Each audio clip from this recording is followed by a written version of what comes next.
Hello बच्चों, let's see this question. The question says identify the phases from the graph given below that shows the change in DNA content during various phases A to D of mitotic cell cycle. इस question में जो है एक figure दे रखा है ये, और हमें क्या बताना है कि ये जो दे रखा है वो शो कर रहा है change in DNA content during various phases A to D of mitotic cell cycle.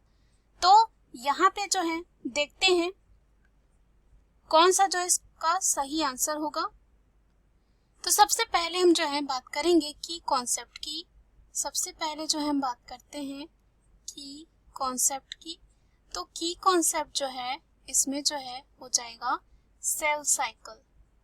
तो अगर हम बात करें सेल साइकिल की, सेल साइकिल क्या होता है, जिससे जो है सेल डिवाइड करता है. पेरेंट सेल से जो है क्या बनते हैं, डॉटर सेल बनते हैं.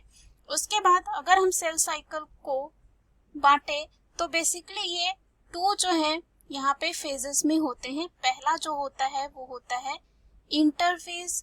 पहला जो होता है वो क्या होता है, इंटरफेज. दूसरा जो होता है वो होता है यहाँ पे एम फेज या कह सकते हैं माइटोसिस फेज. तो सबसे पहले हम बात करते हैं यहाँ पे इंटरफेज की. यहाँ पे अगेन 3 फेजेस आते हैं. पहला जो होता है G1 यानी कि गैप 1, दूसरा जो होता है S फेज यानी कि सिंथेसिस फेज, और लास्ट जो यहाँ पे होता है G2 फेज यानी कि गैप 2 फेज. उसके बाद अगेन माइटोसिस में जो है प्रोफेज आता है, उसके बाद मेटाफेज, एनाफेज और लास्ट में जो है टीलोफेज होता है. तो अगर हम सबसे पहले बात करें G1 फेज में क्या होता है, डीएनए कंटेंट.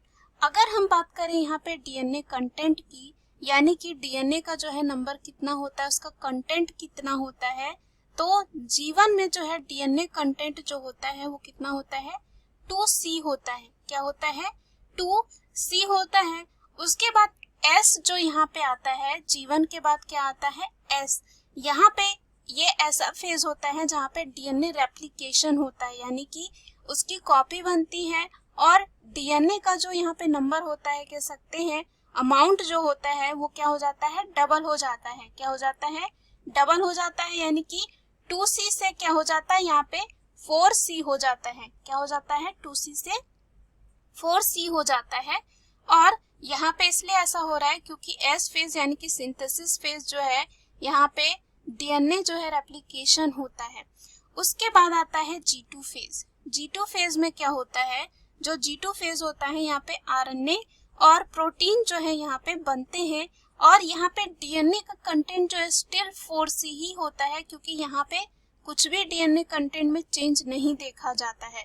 तो अगेन यहाँ पे G2 फेज में भी क्या होगा, जो डीएनए कंटेंट होगा वो क्या होगा, 4C ही होगा. अगर हम बात करें माइटोसिस फेज में डीएनए कंटेंट की, तो यहाँ पे जो है डीएनए कंटेंट जो है इक्वली जो है डिस्ट्रीब्यूटेड होता है. क्या होता है, इक्वली जो है यहाँ पे डिस्ट्रीब्यूटेड होता है अमंग 2 जो डॉटर सेल होते हैं. जो 2 डॉटर सेल बने, जो डिवीजन के बाद जो बनते हैं डॉटर सेल, उनमें जो है डीएनए कंटेंट क्या होता है, इक्वली होगा.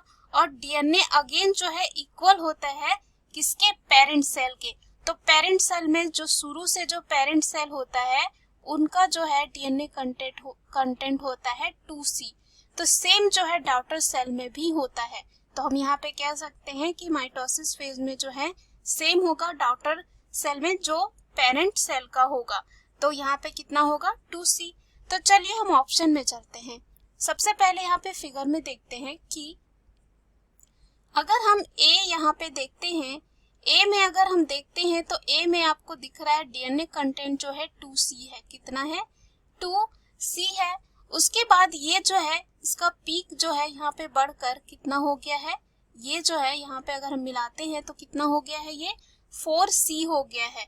यानी कि यहाँ पे B जो हमारा होगा वो क्या होगा, S फेज के लिए, क्योंकि यहीं पे डबल होता है डीएनए कंटेंट, क्योंकि यहाँ पे डीएनए जो है रेप्लिकेट करता है, रेप्लिकेशन होता है. और A में जो है क्या होता है, अगर हम A की बात करें तो A जो है G1 के लिए हो जाएगा, क्योंकि G1 में ही क्या होता है, 2C होता है डीएनए कंटेंट. उसके बाद अगर हम यहाँ पे C की बात करें तो यहाँ आप देख सकते हैं कि 4C जो है यानी कि डीएनए कंटेंट कांस्टेंट है, ना ज्यादा बढ़ा है ना ही घटा है. तो यहाँ पे हमने जब बात की थी G2 फेज में, तो सेम जो है वो S फेज जैसा ही था। तो यहाँ पे जब S फेज में हमने देखा 4C था, तो अगेन यहाँ पे भी कितना है, 4C ही है, यानी कि जो हमारा C है अगेन किसके लिए हो जाएगा, यहाँ पे G2 के लिए हो जाएगा, क्योंकि यहाँ पे भी 4C ही होगा, क्योंकि S में ही सिर्फ यहाँ पे डबल होता है। उसके बाद यहाँ पे जो है अगेन हमारा यहाँ पे DNA कंटेंट D में जो है कम हो गया है। आप देख सकते हैं यहाँ पे कम हो गया है, यानी कि अगेन ये जो है यहाँ पे हम मिला के देख सकते हैं ये कितना हो गया है, 2C हो गया है। और हमने देखा 2C कब हो जाता है, जब माइटोसिस फेज आती है, वहां पे इक्वली जो है डिस्ट्रीब्यूटेड होती है क्या, जो डीएनए कंटेंट होती है डॉटर सेल में, जो पेरेंट सेल का होता है डीएनए कंटेंट वही क्या होगा, डॉटर सेल का। तो यहाँ पे जो है ये हमारे लिए किसके लिए हो जाएगा, एम फेज के लिए, यानी कि माइटोसिस फेज के लिए। तो चलिए हम ऑप्शन से जो है मैच करते हैं। अगर हम सबसे पहले यहाँ पे ऑप्शन ए में बात करें, ए में हमारे दे रखा है G2, जो क्या हो जाता है गलत, क्योंकि ए हमारा G1 होना चाहिए था।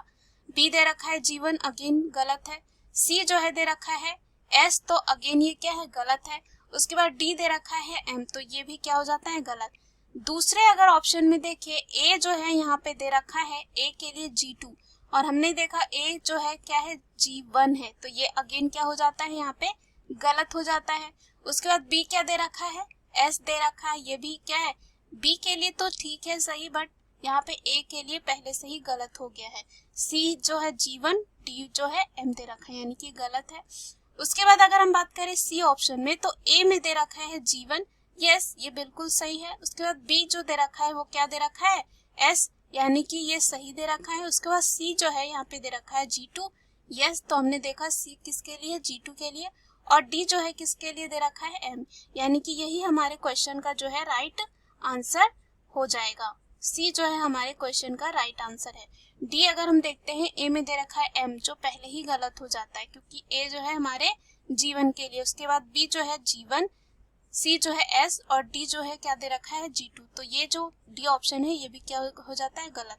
सो the right answer of this question is option C. Hope you understood it well, best of luck.